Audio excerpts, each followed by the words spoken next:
welcome to Legally Speaking with me, Tarun Nangia. The Chief Justice of India, Justice N.V. Ramana, made a very interesting comment on the Central Bureau of Investigation and the Enforcement Directorate. He said that if there is something in an investigation, the agency should file a charge sheet and do not keep it hanging. But what he said after that is even more interesting. He went on to say that there is one case in which you have attached properties worth rupees 200 crore, but nothing has been filed till now. Particularly with the Enforcement Directorate, nothing is moving. Of course, he went on to make further comments on the functioning of the Enforcement Directorate and CBI. He also admitted that there are infrastructure issues, but on the attachment of properties, his comment was very clear. We have 3 lawyers who do a lot of work with the Enforcement Directorate, with some of the best and the top clients in the country, the businesses, and they understand what issues businesses face when the assets are attached and how does it impact the business. So I will introduce you to my panel today. I have with me Advocate Vijay Agarwal, who joins us today. I have with me Advocate Vikram Chaudhary. I have with me Advocate Abhimanyu Bhandari. Welcome all of you for, in a sense, sparing joining me at the same time at a short notice. We will first start with Mr. Vijay Agarwal. Can you give us the opening comment on what do you make of the Chief Justice of India's comments? See, Chief Justice comment, I agree with, I echo the same sentiment, but with respect, it is legally incorrect comment because as per Section 8, subsection 3A, PMLA Act, if something is attached, it continues only for 365 days. So legislature has taken care of the same. So it was a recent amendment, so maybe it skipped the mind. So now legislature has taken care of it. If ED attaches anything and the charge sheet is not filed, it continues only for 365 days. So like you might have heard that if a charge sheet is not filed or a complaint is not filed, a man who's been arrested gets released within 60 days or 90 days. Same thing is for the property also now. So it comes with an expiry date. But I do agree that the investigation keep on continuing. At times, they rather my problem is not that they don't file a complaint. My problem is if a man is arrested, they file an incomplete complaint so that the man continues in incarceration and they keep on continuing to further investigate. So the Chief Justice comment ought to be that there should be limit to this further investigation. Investigations should stop because as per the judgment of Vino by Justice Rohinton Nariman, now the trial, after the charges, investigation cannot take place.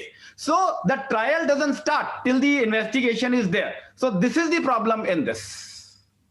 Okay, point very well taken. This was Advocate Vijay Agarwal. You saw him recently defending Chanda Kochhar, if not wrong, in a matter recently. You were all over the press and of course some other clients. I have with me Vikram Chaudhary, another lawyer who represents high profile clients in the Enforcement Directorate. I think I saw him in the Sansera matter in Gujarat. I think this was a couple of years ago. The Chhagan Bhujbal matter also, which I think even Mr. Vijay Agarwal was involved. But how would you look at the comments of the Chief Justice of India? See, Tarun, we have to first see the perspective in which the comments are made. I believe the comments are divided in 2 spheres. There are 2 different spheres. One is relating to attachment of property. The other is where investigations are incomplete. And the main, I would say the rub appears to be where the trials are prolonged. There's no speedy trial going on despite the mandate that they should proceed on a day-to-day basis. So all 3 things put together. So we have to first see it in perspective. When we talk of attachment of property, we must know that property is a constitutional right under our Constitution, Article 300, capital A. And it is also recognized as a human right in several precedents of the Supreme Court. Now, the legislature, parliament, though provides for attachment of property, but I think it is with a heavy heart because there is a procedural mandate which governs the attachment of property. It cannot be casual or arbitrary. It has to follow a complete procedure which is set up for it. Various enactments, including PMLA, where Mr. Agarwal, my brother, just referred to, PMLA has its own checks and balances. There are several examples today, and since the matters are sub judice, we won't like to comment much except saying that we have seen transgression of such powers. And that has led to a situation of kind of an impasse. Why an impasse? Because if the powers are exercised in some kind of a casual arbitrary manner, then it leads to multiplicity of litigation, eventually leads to choking the administration of criminal justice system. There has to be, no, I'm not saying that property should not be attached. PMLA postulates that property should be attached only when it is likely to be disposed of or pilfered away to frustrate the proceedings under the Act. Now, if the property is already, say, under charge or lien or mortgaged with banks, where was the, first of all, necessity to do it? Second, PMLA also imposes a rider that unless a charge sheet is filed in scheduled offense, you would not attach. And also gives a leeway to the Enforcement Directorate that you could still attach even if charge sheet is not filed in the scheduled offense, where there is an emergent likelihood of its disposal, etc. On all stages, reasons to believe have to be recorded. Recently, Supreme Court in 2 judgments, Opto Circuit and Radhakrishnan Industries, has come down heavily, where bank accounts were attached by not following the correct procedure. One was under the GST Act, the other was under PMLA. So we are now in a situation where property is required to be attached, the necessity to attach. Second is the formality to attach. The necessity vis-a-vis formality. I am doing a case in Delhi where a person in the scheduled offense was a Narcotics Act case. He is acquitted. In PMLA case, he is discharged by the trial court. The directorate goes in revision before the High Court against the discharge order and takes an order that so far as attachment is concerned, it will continue. The attachment in that case was that of a residential home of that man, where there are 2 brothers, their families, children are residing, their education books are also lying in the house, and the house is locked. It is in the city of Amritsar that house is located. And there were reports that there have been many thefts taken place during the seizure period. So we went and approached the High Court that it should now, since I have got these 2 orders of discharge also, at least the property, we should be able to enjoy the property. Why should they take possession? Point very well taken. A good point you made, that if the property is mortgaged with the banks, why do you need to attach it? There is no way that the accused is running with the property. Abhimanyu, talking of properties, I saw you appearing for the promoters of Unitech not too long ago. You have an exposure to these kind of cases. Now, I will take this discussion a bit ahead. That Justice Dhananjay Chandrachud also said that just 2 days ago, we had a 1995 Tada case in which charges were not even framed. So there is one thing about, delaying in filing the charge sheet, and another what Justice Ramanna said about the attachment of property. What is your understanding of this issue, and how would you take the comments of the Chief Justice of India? Okay, so I really echo the sentiment and the comments that the Honorable Chief Justice has made. I think he really got it right. And I would say that we are living in a situation where I think there is nothing but only chaos. And I tell you why. Look at it from the business perspective. We all know that secured lending is the edifice of economy, is the edifice of banking industry. Any economy will grow if a lender can give loans on the basis of getting security. And the lender should be able to realize the security quickly. By having this PMLA Act and by allowing Enforcement Directorate, as you just mentioned, to attach properties which are mortgaged, you have really, what you have done is that you have tempered the severity of all these securities which lenders give. Do you know what a chaos there is going on right now? There are a large number of cases where banks have gone and complained to the CBI and ED that, look, this person promoter has run away with monies. instead of helping the banks, the ED has gone ahead and has attached the same property which the bank has taken as security, which was given against the loan. So now the bank is worse off because neither the bank can sell that asset and realize its money. Now remember, these are plant and machinery, and therefore they're depreciating. There are cases from 2015 pending where these assets remain attached.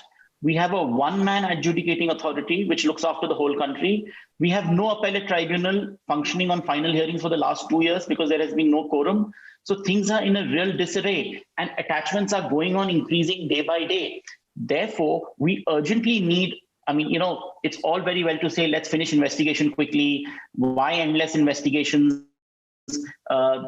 But the real situation is that we need to bring in some kind of an amendment to ensure that properties which have been mortgaged and given to banks as security cannot be attached by any investigating agency, because this will really create a chaos in secured lending and will further plunge ease of business, which our country is trying to achieve as a broader target. The comment that Mr. Vijay Agarwal made that Section 8(3) comes in, and therefore within 365 days, even if there is no charge sheet, the attachment ceases to operate, technically looks good. But really, I ask myself that does this really solve the problem? No, rather it, I think, has a worse impact. The impact is that now we have a time mandate so that investigating agencies rushed into filing a charge sheet within 365 days. And then we see incomplete, inchoate charge sheets coming in. And therefore, what is happening is that further turmoil is being created because people who probably should not face a charge are just being put in a charge sheet to somehow save an attachment of a property, so that then they spend many years trying to get rid of that attachment. So I think rather than helping, that is worsening the rights of secured lenders and also interfering and harassing innocent persons who should not have failed attachment in the first place. So, I fully support the comments that the Honorable CJI has made. And I really feel that this whole system of attaching properties, whether it is under the GST Act or whether it is under the PMLA Act, needs to be completely relooked. When I was writing my book, Tarun, I went through the laws of UK, EU, and US. In all these countries, I did not find a single example where a lender, a big lender who has given monies to a company to build plant and machinery, his security is attached because he has complained that the promoters of that company has run away with the money.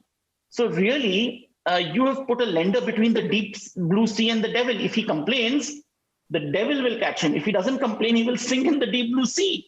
So I think we need to completely rehaul our system. Second, like the UK, we should further strengthen our systems so that attachment is post-conviction and not before conviction. If you want to urgently attach an asset pre-conviction, like learned senior Mr. Vikram Chaudhary said, that then you have to really show that there is some urgency, that the asset will disappear. Because if you can't show that urgency, then you cannot. And I think pre-conviction attachment should only be done at the High Court level and should only be done by a judge. So ED can, of course, move an application before a judge saying, please, we feel this asset should be attached, but whether it should be attached or not attached should not be an issue which the ED should decide. It should be an issue which a judge sitting, hearing both the parties, should decide whether it is in the interest. You made a very important point. I would like to get the panel in. Mr. Vijay Agarwal, should a judge decide on the attachment of property now? Can it be possible? Can a direction be issued by the judiciary that the judge will decide henceforth whether the ED has, in a sense, the right to attach property?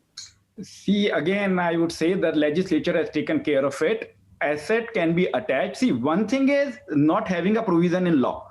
Second thing is that the executive not following it. Like they are supposed to record reasons to believe, they have to take steps. But I think it would be ludicrous to say that the court should be attaching it because it is the executive power. We must understand that executive has to do their job, and whether the job of the executive is correct or not, that is for the judiciary to see. And suppose like you say, a number of cases like my clients, Nirav Modi, Mehul Choksi, like if they go to the court, by that time property is nowhere. Property will evaporate in the thin air.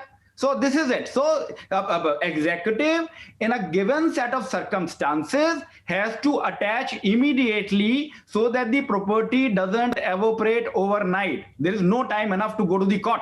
So tomorrow you will say that why property? Then before arresting also you should take an approval. See, what is more important, a property or a liberty of a person? So for liberty, do you need the power of a judge or a court order? No, you can go and arrest a person. So the executive power has to be there. So it is easy for us to say in the AC rooms, saying that, okay, executive is doing everything wrong. And my experience is that ED is an intelligent agency. ED officers, though I don't want to make comparisons and say draw from the other investigating agencies. I mean, they come from enforcement directorate cadre or income tax cadre. They're extremely intelligent people. And, we struggle because we have to swim against the flow. They do a good job. But the only problem is that they do not follow the law. I have no problem with the letter of the law. I have a problem with the non-follow-up. I'll just make one point on lighter side. When you opened, you said that, Mr. Agarwal, what is the problem when they attach? I have a personal problem also, Tarun. They do not leave the money with the client to pay lawyers. They come and attach. So the lawyer should get engaged first, and then they should be attaching. That would be my personal request to the legislature. Isn't this a serious enough issue? Yes, it is indeed. And please see, in 2G case, I got acquittal, even still the assets are lying attached, because in the appeal they have taken a status quo order. So this 200 crores seems to be interesting numerology. In every case, they seem to be attaching 200 crore of rupees. In 2G case, despite the acquittal of all my clients, they have gone in appeal and taken a status quo order. Money is lying still pretty. The assets are lying still pretty. And those 200 crore today are 20,000 crores. This is it. Mr. Agarwal, I hope you are paid by your 2G clients. If I'm not wrong, a lot of your money remains unpaid, but I think you are more than charitable. We will go to Mr. Vikram Chaudhary. So if I may ask you, Chief Justice of India, Justice N.V. Ramana also in a sense spoke of the plight of the agencies, that infrastructure and manpower are big problems to investigate a matter. And he says in one CBI court, there are 900 pending cases. Now, 900 is a huge number for a single court and CBI cases pending. So I would request you to comment on the earlier comments made by Dari and Mr. Agarwal and also on this issue. So, Tarun, as I said, we have to reconcile and harmonize various stakeholders in the administration of criminal justice system. So the first stakeholder in a given case, we are talking about enforcement directorate, PMLA.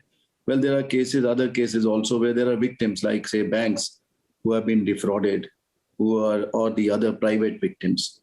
So we have to balance the rights of the victims vis-a-vis the fundamental right, a constitutional guarantee given to an accused, and also the onus and huge responsibility which lies on these premier investigating agencies. It is not easy for them to investigate a complex web of transactions which may have taken place. The only difference is that we have to actually lay down a clear distinction between chalk and cheese. So there are cases where apparently nothing is spelled out. The agency seems to be satisfied, but since the case is of such sensitive nature and there is some kind of a profile involved, well, it cannot be accorded a closure. It cannot be said that, well, nothing is found. And there is kind of a decision-making paralysis. So even if somebody has decided at some level that it should be done, there is no, I would say, courage in taking the decision. There is a fear that it may have a backlash. So you thrust everything upon the court. Let the court take a final call. That percolates into some kind of, as I earlier said, choking the administration of criminal justice system. And there are too many litigations to be handled. One is, of course, the trial, right? The Code of Criminal Procedure has existed for more than maybe 100 years. It was in 1890 somewhere it was introduced, and 1973 revamped. We have Section 309, which says that once a trial begins, it has to be on day-to-day basis. We have Prevention of Corruption Act, which says the trial has to be on day-to-day basis.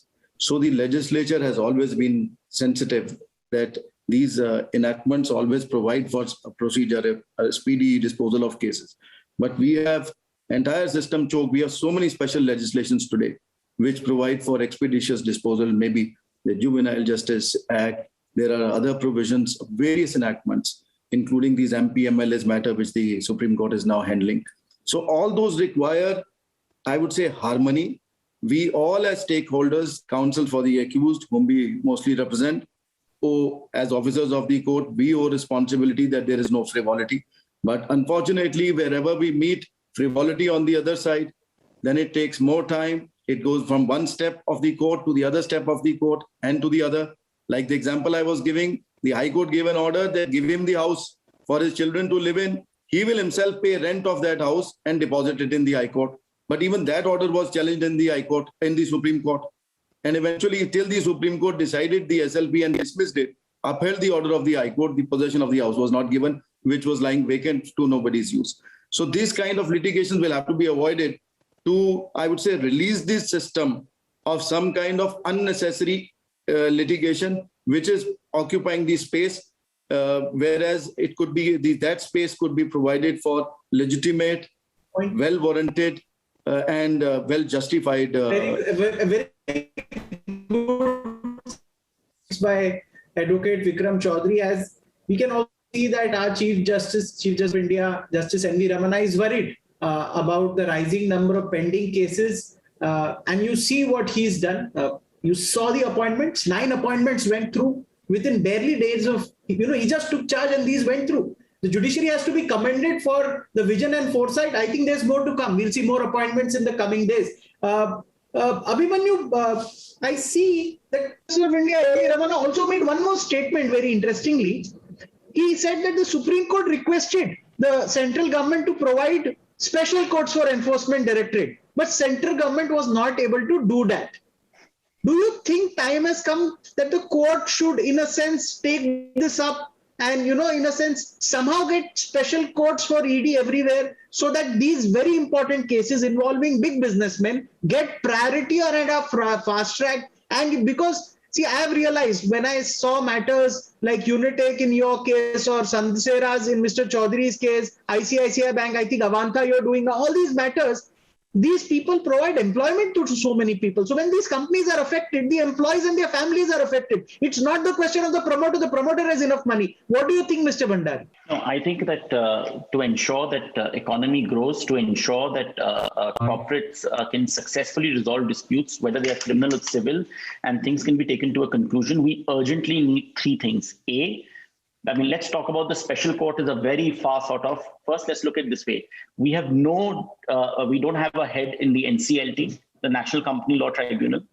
The National Company Law Tribunal deals with attachment issues also, because now there are in liquidation orders have been passed where assets can be handed over to the liquidator. Therefore, we need a fully functional NCLT. We don't even have a head of the NCLT. A retired Supreme Court judge usually heads a NCLT. We've not had an appointment there in ages. And I think this is something that we need urgently. Third, we don't have a functional Prevention of Money Laundering Act tribunal. And that is absolutely shocking. And when it was functioning also for a year, it had to have 2 members. It had just 1 member. So there were no final hearing matters heard. So we urgently need a head in the PMLA tribunal. High courts are flooded with writ petitions because aggrieved persons can't go anywhere but have to then go to the High Court. So therefore, I think that vacancies, of course, is a huge issue. And I think that what we read from the press is that Supreme Court is now dealing with it swiftly. And I'm sure that, these posts will be fulfilled, but they have to be fulfilled quickly. As far as special courts are concerned, I think that we need more than special courts. We really need more functional adjudicating authority members. And we urgently need more members in the tribunal, just not 2 members for the entire country. We at least need 4 or 5 benches, because I think now there is a tsunami of cases which are pending at the tribunal level. Yes, I think we urgently need this. In fact, you're right. We saw some good work in Justice M.M. Kumar's time in the NCLT. But of course, as you said, and Justice Mukhopadhyay's time, some great, big resolutions happened. Of course, it was all over the press. I'll go to Mr. Vijay Agarwal. Do you echo the sentiment that we need special courts for enforcement directorate? You do a lot of these matters. What is your view on this? Tarun, I don't know what's happening today. To every question of yours, I have to answer that legislature has already taken care of it. As per section 44, there are special courts. As per the PMLA Act, it is to be tried by a special court of the rank of a special judge. So now what they have done in Delhi is that they have said that all the session judges will have the power to act as a special court PMLA. So in Delhi, they have made a Rouse Avenue court where they have 26 CBI judges who have the power of PMLA. And please do not derive any numerology from the Akshay Kumar's movie Special 26. There are 26 genuine judges that we have in Rouse Avenue today. So in Delhi, there is not so much of a problem. We have some great and fast judges. The problem is with Mumbai. In Mumbai, there is only one judge for PMLA, and that judge has changed. Earlier, there was one gentleman, he was there for quite few years.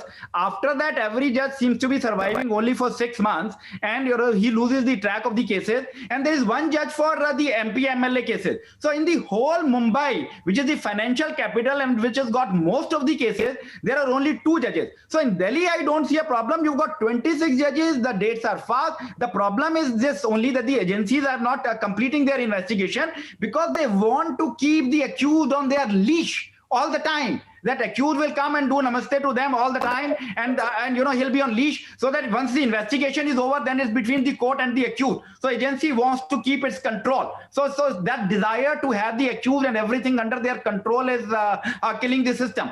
But in Delhi, I believe that we have enough judges. There is no problem. The judges are not at all overloaded. Mumbai, there is a lot of problem. Mr. Agarwal, so what the Chief Justice of India said is applicable to outside Delhi geographies. Delhi is fine.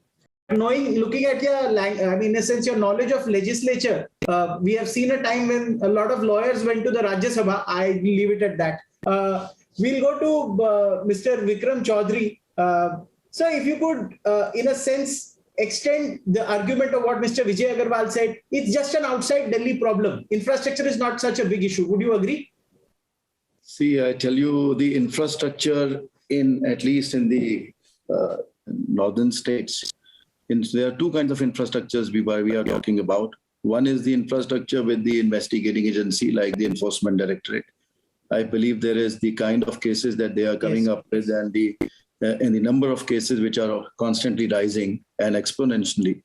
So they need, I think, not only well-equipped staff, but they also need some kind of, I would say, training, some kind of sensitization, some kind of acclimatization. They should know the purpose and objective for which they are there, and so that the data and evidence collection can be fast, smooth, and it does not trample upon the rights of anyone. That's one infrastructure we are talking about. The second infrastructure, same as with the CBI, an overburdened agency with, I think they also require more appointments. It needs to be more branched out and having more experts on the field. The second infrastructure is the court infrastructure. So court infrastructure, as my brother, Mr. Agarwal, rightly pointed out, the court infrastructure is, I would say, at certain places, it is very well in place. The problem lies with the approach. As my friend just used the word that the investigating agencies keep the people on the leash. So we have not even seen a single PMLA case where, despite somewhere I think the trials have also concluded, but the investigations are still on. We do not see what kind of investigation is this which will never end. So once it is unending. Taking this point, I want to, before we end the show, do a quick round of questioning with all the Tushar Mehta submitted before the court.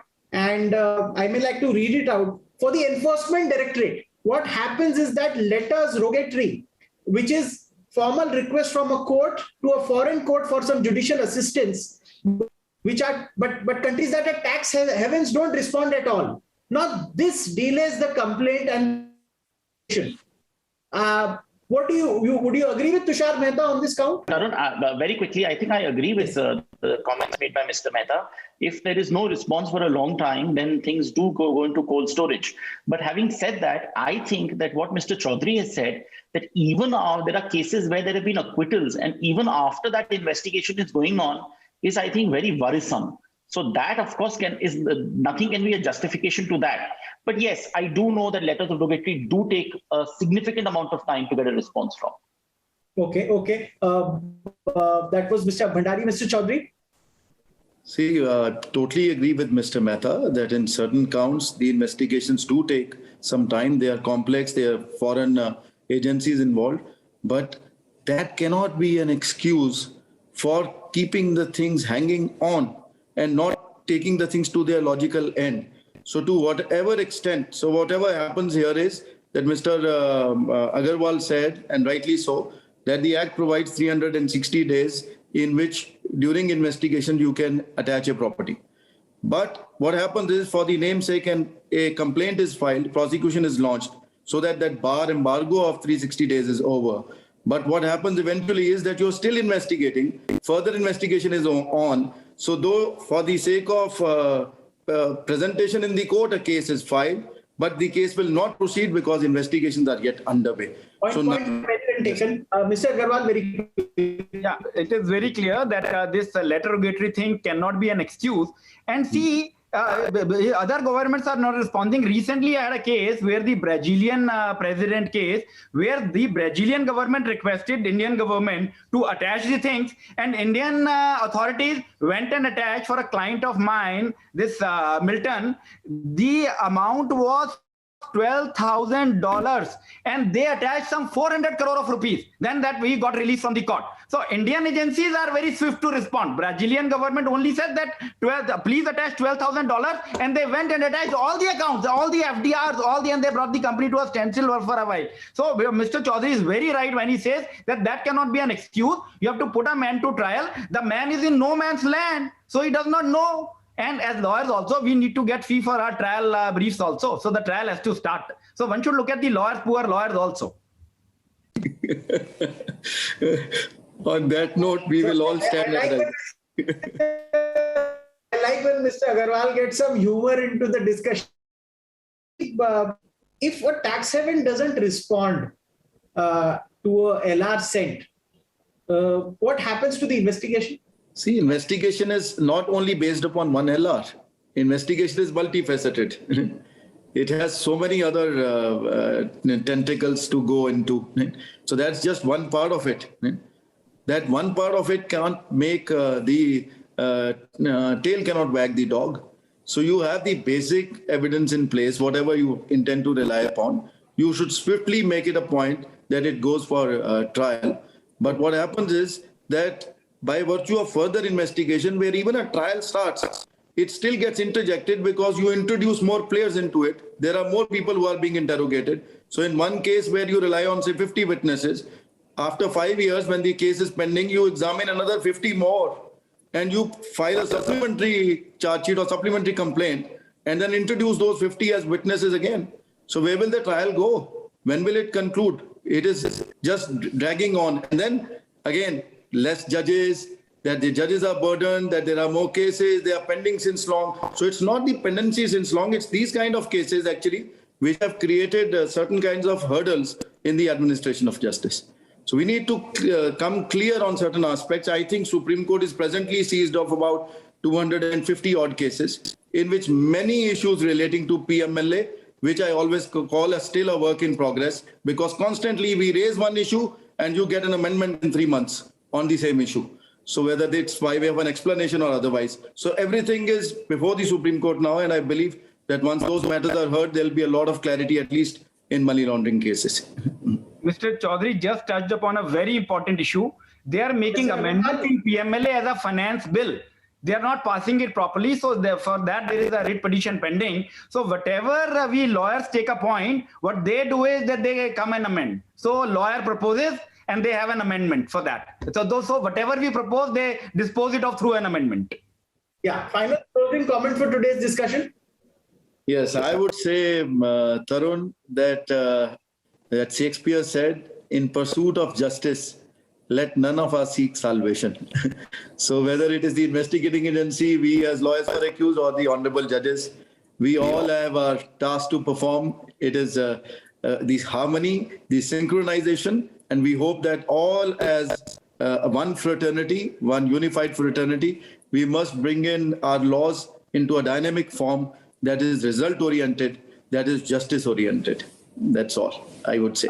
My final comment is Tarun rocks for bringing the live issues that we lawyer want to comment upon. Okay.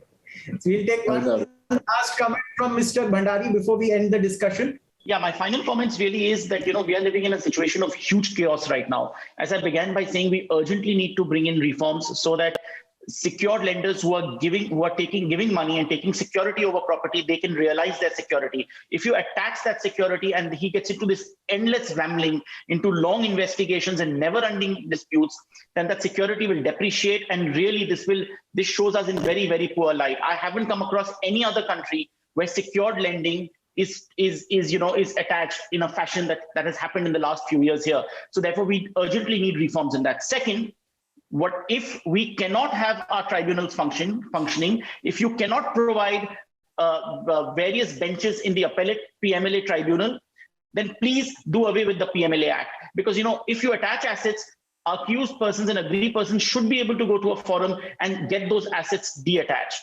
So therefore, we urgently need that these tribunals, whether it's the NCLT, NCLAT, or the PMLA tribunal, all three tribunals help in detaching of these assets. And therefore, we really need that these tribunals are well staffed.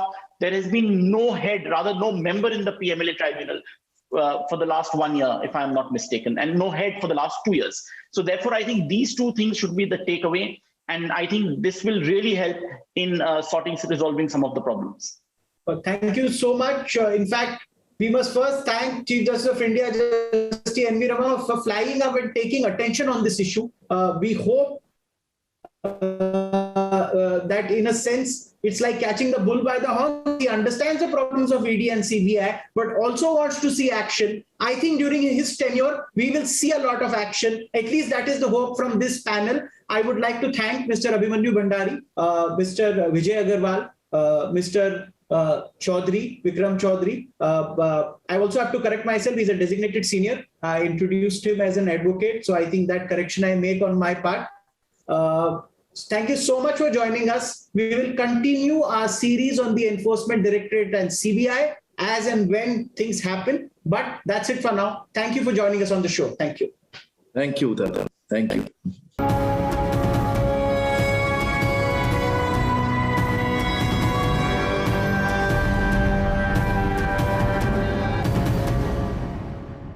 For more such videos, subscribe to the NewsX YouTube channel, hit the bell icon.